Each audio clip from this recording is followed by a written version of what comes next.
வணக்கம், good morning, happy morning, wonderful morning. இன்னைக்கு பணக்காரர்கள் எப்படி இன்வெஸ்ட் பண்ணுவாங்கன்னு பார்க்குறேன். அமெரிக்காவில் பணக்காரங்களுக்கு ஒரு டேர்ம் உண்டு. அது பேர் மில்லியனேர்ஸ் அப்படிங்கிறது பேர். இந்த மில்லியனேர் அப்படின்னா பெரிய பணக்காரன் அப்படின்னு அர்த்தம். ஆனால் இந்தியாவில் மில்லியனேர்னா பணக்காரனே கிடையாது. நம்ம ஊரில் லிமிட்டடாக பணக்காரன்னா கோடீஸ்வரன் அப்படின்னு சொல்லணும். ஏன்னா 10 லட்சங்கிறது நம்ம ஊரில் ஒரு வருஷத்துக்கு சம்பாதிச்சாலே டேக்ஸு கிடையாது. ஸோ 12 லட்ச ரூபா வரைக்கும் நீங்கள் சம்பாதிச்சிங்கன்னா டேக்ஸே கிடையாது. இன்ஃபேக்ட் நம்ம நம்மளோட பணத்தோட மதிப்பை நம்மளாம் குறைச்சிட்டோம். ஸோ 12 லட்சம் சம்பாதிக்கிறவன், 1 மில்லியன் சம்பாதிக்கிறவன் ஸோ கால்டு ஒரு மிடில் கிளாஸ் அப்படின்னு நம்மளை ஏமாற்றிக்கிறோம். ஆனால் அது உண்மை கிடையாது.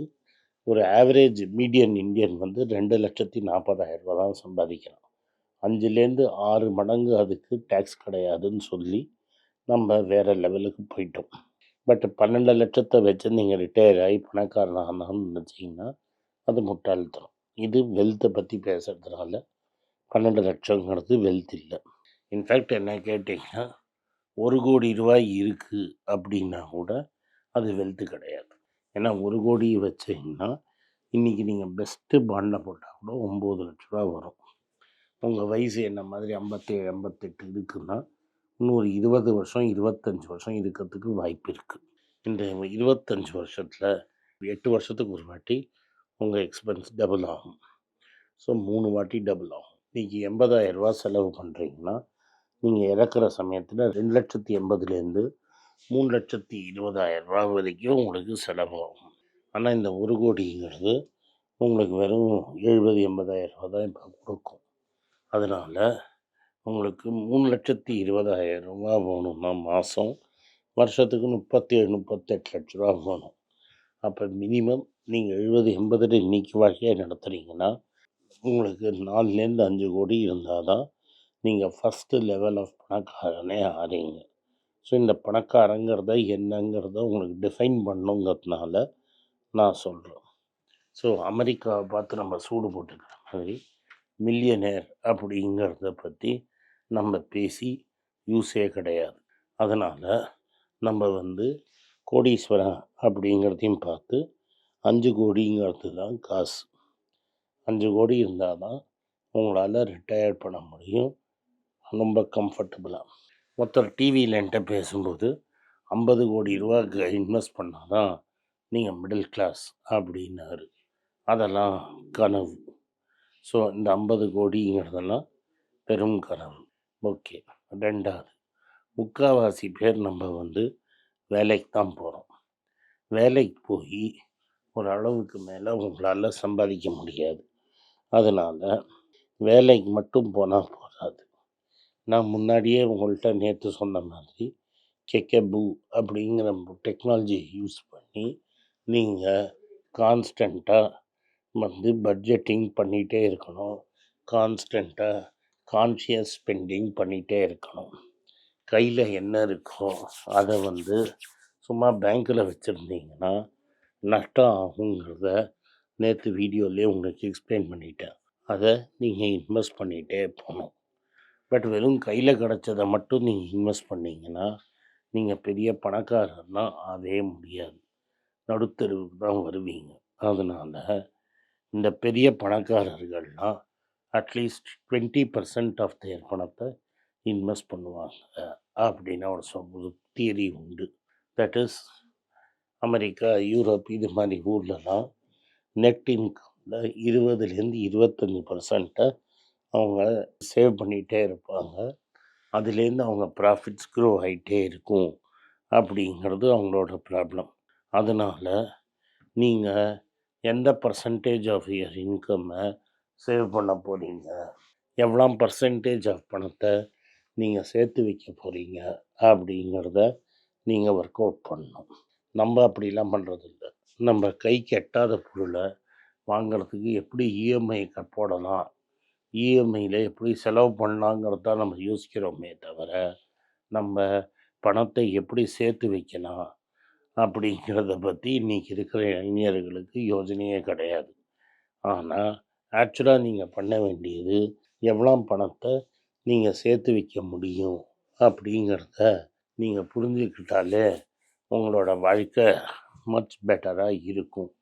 அதுக்கு நீங்கள் தான் மெனக்கடணுமே தவிர மற்றவன் சொல்லி கொடுத்து வராது.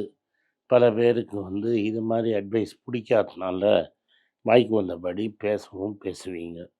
பட் இருந்தாலும் உங்களுக்கு சொல்ல வேண்டியது என்னோட கடமை. ஸோ மினிமம் ஒரு பர்சன்டேஜ் ஆஃப் யர் இன்கம் நீங்கள் சேர்க்கணும். ஆனால் நேச்சர் பாருங்கள் எப்படி வேலை செய்யும்னா, உங்கள்கிட்ட சம்பளம் கம்மியாக இருந்ததுன்னா இந்த பர்சன்டேஜ் கம்மியாக இருக்கும்.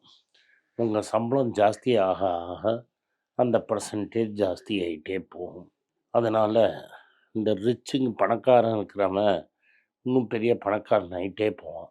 ஏழையாக இருக்கிறவன் பர்சன்டேஜ் கம்மியாக இருக்கிறதுனால இன்னும் கம்மியாகிட்டே இருப்பான். அப்போது சம்டைம்ஸ் நம்ம அன்நேச்சுரலாக சம்டைம்ஸ் பண்ணணும். அப்படின்னா என்னென்னா, ஒரு அமௌண்ட்டை ஃபிக்ஸ் பண்ணி இவ்வளோ தான் என் சம்பளம், இந்த சம்பளத்துக்குள்ளே தான் என்னால் இருக்க முடியும், இதுக்கு மேலே எனக்கு காசு வேணும், இன்னும் எக்ஸ்ட்ரா ஏதாவது வேலை செய்யணும் அப்படின்னு இருக்கணும்.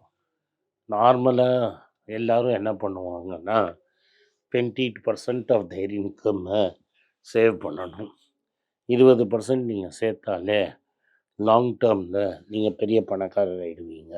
பட் அதுக்கு லென்த் ஆஃப் ரன்வே உங்களுக்கு நிறைய இருக்கணும். இப்போ எங்கள் கேமராமேன் வயசில் இருந்தீங்கன்னா 20% சேர்த்தாலே at the same time every 4 years 5 years salary double ஆகிட்டே இருந்தாலே நீங்கள் பெரிய பணக்காரர் ஆகிடுவீங்க. பட் இன்னும் நீங்கள் சின்ன சம்பளம் கிடைச்ச செலவு பண்ணிவிட்டு மீதிக்கு பற்றாக்குறை கடன் வாங்கினீங்கன்னா எங்கேயுமே போக மாட்டீங்க. வாழ்க்கை உங்களை கொண்டு போய் குழியில் தள்ளிப்படும்.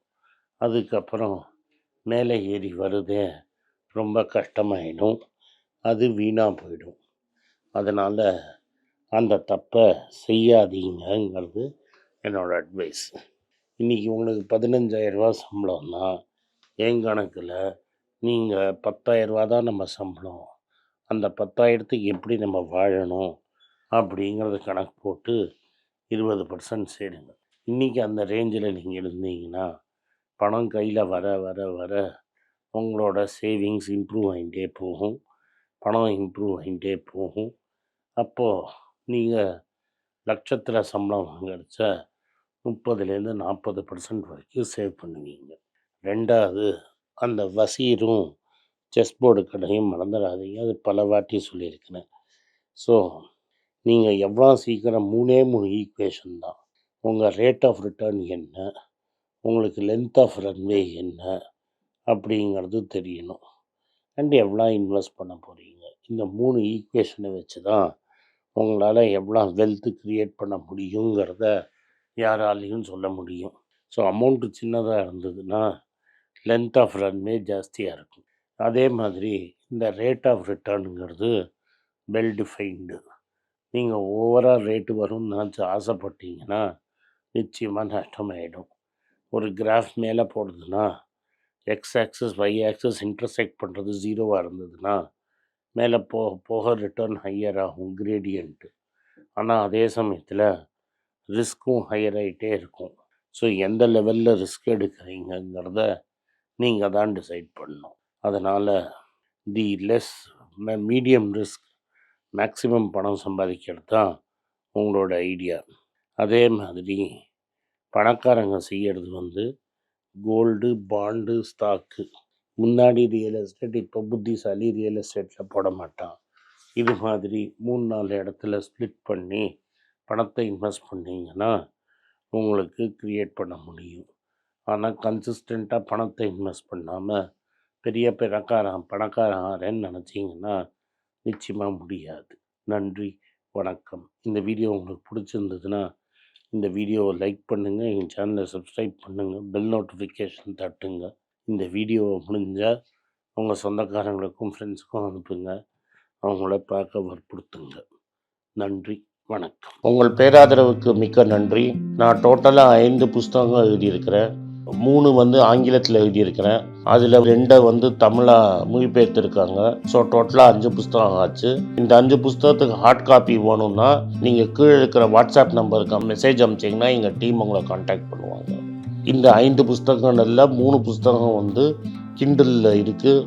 அமேசானில் கிண்டலில் வாங்கணும்னு ஃபீல் பண்ணுறவங்க நேராக கிண்டலில் வாங்கிக்கலாம். தமிழ்லேயே யாராவது ஃபைனான்ஸ் நியூஸ் படிக்கணும்னு ஃபீல் பண்ணிங்கன்னா தயவுசெஞ்சு moneypage.com விசிட் பண்ணுங்கள்.